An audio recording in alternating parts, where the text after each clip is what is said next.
I was greeted by a caretaker and noticed a large glass display case on one side of the building before the sanctuary. The caretaker pointed out a prayer book, a Torah, a Kiddush cup, a prayer shawl, and other Jewish artifacts. He then brought me into the main sanctuary and explained where the Torahs were kept and showed me the eternal light. He told me that the synagogue was used as a military hospital during the war. He also said there were no longer any Jewish families living in Whitlish or the surrounding communities. He talked about the history of Jews as though it had happened hundreds or thousands of years ago. We all know that this is not ancient history, but current history. It gave me a very eerie feeling.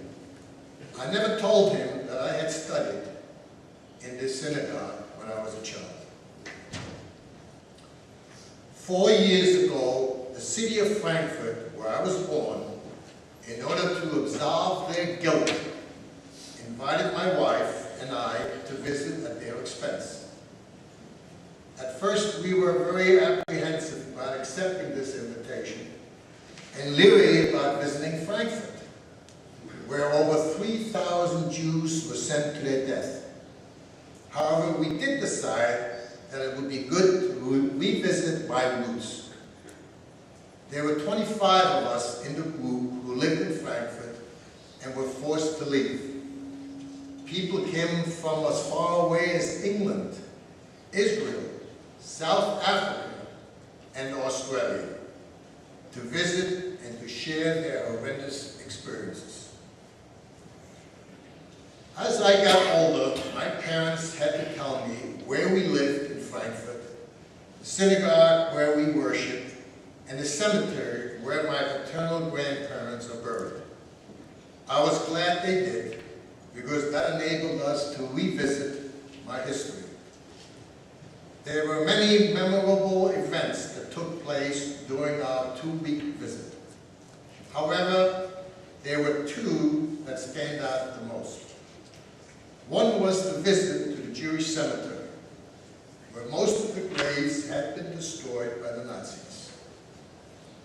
The walls surrounding the cemetery had over 3,000 brass nameplates of Jews who lived in Frankfurt and were murdered by the Nazis. Each plate showed the birth date, the date they were murdered, and the name of the concentration camp where they were killed. The one thing the Germans are known for, and very efficient at, is record keeping.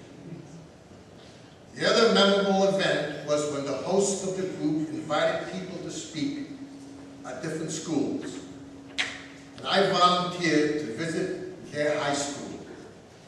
It was the last day of school before summer holiday. The room was filled with about 125 seniors, and the temperature was over 90 degrees. You could hear a pin drop during my talk. There were many questions at the end of my talk, but one in particular, a student said that she read about anti-Semitism in the United States and wanted my opinion. I told her that I agreed that it did exist. However, the big difference was then it was the policy of the German government and culminated in the murder of 6 million Jews. In America, religious discrimination is against the law and is punishable. I told and stressed that they are the future and they must resist all discrimination so that what I endured will never happen again. Before my story ends, there was another visit to Bernkastel Cruise, this time with Sandra and my son Eric and his family. I especially wanted them to visit Bernkastel to see it for themselves. While there, I had a burning desire to find someone who might still remember my grandmother or my grandmother's story. I spent the day going up to and talking to many elderly people. My family laughed and thought I was crazy. No one I spoke to had any recollection. Until finally a woman suggested that I go to the local nursing home, which I did. When we arrived at the home, I rang the doorbell, and a nurse popped her head out of a second-floor window. I explained to her what I was looking for, and she sent an elderly man downstairs to talk to me. I asked him about my grandmother, but it was just unbelievable. He just either didn't hear or he didn't understand. After a few minutes and shouting at him, the nurse called down from the window and said she would bring down his hearing aid. That also didn't help. And at that point, I said, "Danke, auf Wiedersehen." Thank you and goodbye. And since we had to leave Bernkastel, I was very disappointed. Just then, Sandra spotted two elderly ladies returning to the nursing home and told me to ask them. I asked the women if they remembered my grandmother. One woman said that she remembered when she was a little girl that a man used to come by car to her house selling children's clothing. Before I had a chance to say anything further, she said, his name was Herr Ganz, my father. Thank you.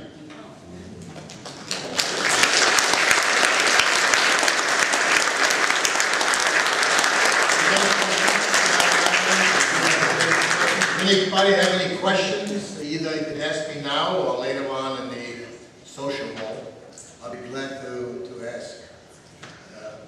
One of the questions, another questions that one of the students had when I said about the $10, that's all they allowed to bring to the United States.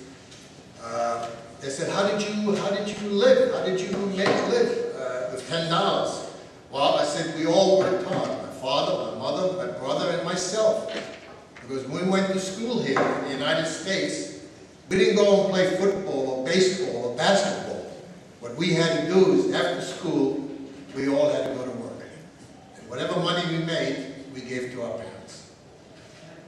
Anything that anybody has? Any questions at all about Germany or thereabouts? If not, thanks again. Thank you, Rabbi.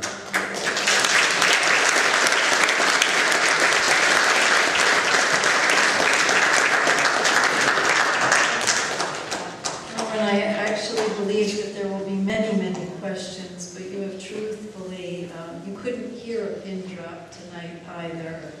And you have left many of us speechless because with each and every story that we hear, you bring the moment home to us. And that is a very painful and surreal moment for each and every one of us as we try to understand what you and so many millions endured. So thank you for speaking from your heart, because what came from your heart entered our hearts. And Erwin will be available to each and every one of us. He has a small table set up in the rear of our sanctuary where we do have a reception immediately following our service, where you can speak with him directly and see some more artifacts of his town and his family. So we invite you to stay and reminisce and ask lots of questions.